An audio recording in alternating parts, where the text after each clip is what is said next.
दूसरों की प्रॉब्लम्स का सॉल्यूशन आप तुरंत दे देते हो, बट खुद की प्रॉब्लम के सॉल्यूशन को फाइंड करने में आप उलझ जाते हो। ऐसे क्यों होता है मैं आपको बताता हूँ। पहली चीज़, क्योंकि दूसरों की प्रॉब्लम से आपको कोई अटैचमेंट नहीं होता, तो जो भी बोल्ड डिसीजन आपके दिमाग में आता है आप उनको देते हो, उससे उनको भी हिम्मत मिलती है और उनको सॉल्यूशंस मिल जाते हैं। दूसरी चीज़, जब आप दूसरों के प्रॉब्लम सुन रहे होते हो, आपका माइंड पीसफुल है, आप ऐसे सॉल्यूशंस देते हो जिससे दूसरों को हेल्प होता है। बट जब खुद के ऊपर आता है तो चीज़ें अलग होती है। एक छोटी सी कहानी सुनिए, आपको बहुत ज़्यादा मदद मिल जाएगी। दो लकड़हारे होते हैं, रोज उसी समय वो सुबह मेहनत करते हैं, दोपहर में एक ब्रेक लेते हैं 1 घंटा, और फिर उतने ही समय 3 घंटे मान लीजिए मेहनत कर रहे हैं। रोज जब वो वापस आता है तो एक की लकड़ियां थोड़ी ज्यादा होती है और एक की थोड़ी कम। 1 महीने के बाद वो मार्केट जाते हैं और उस मार्केट में जब ये देखते हैं कि एक का स्टॉक मान लीजिए इतना है तो दूसरे का स्टॉक इतना ज्यादा है।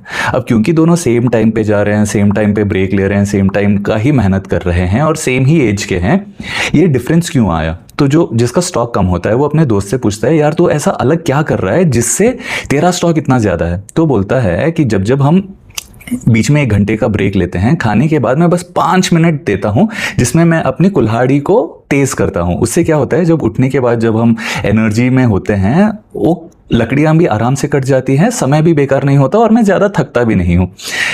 अभी ये कहानी मैं आपको इसीलिए सुना रहा हूँ कि अपने सारे दिन में जब आप 5-5 मिनट का ग्रैटिट्यूड एक्सप्रेस करते हैं, भगवान को थैंक यू बोलते हैं, वो सारी चीज़ें जो आप मैनिफेस्ट कर रही हैं, वो सारी चीज़ें जो आपके ज़िंदगी में हो रही है, चाहे वो आपका हेल्थ हो, वेल्थ हो, प्रॉस्पेरिटी हो, जो भी चीज़ों के लिए आप थैंक यू बोलते हैं, तो आप अपनी कुल्हाड़ी को, मतलब अपने फेथ को स्ट्रांग कर रहे हो। तो उस कुल्हाड़ी को जब आप तेज कर लेते हो, जो भी ऑब्स्टिकल्स आपको आती है, आप तुरंत उसको काट के आधी मेहनत में ही आप उसको काट देते हो, आप उससे फ्री हो जाते हो।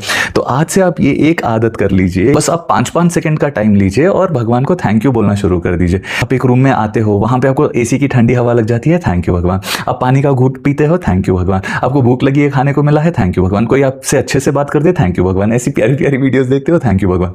इससे क्या होगा कि आप over a period of time, पूरे महीने में इतना ज्यादा ग्रैटिट्यूड का स्टॉक आपके पास होगा कि आपको पहली चीज तो प्रॉब्लम्स ज्यादा आएंगे नहीं, क्योंकि आपको तब तक सॉल्यूशंस मिल जाएंगे।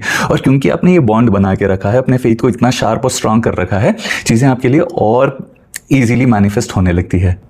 चलता हूं मैं, आपका आशीष राज बिटकीकर। आपसे फिर मिलूंगा, तब तक के लिए श्री राधे राधे, हरे कृष्णा, धन्यवाद।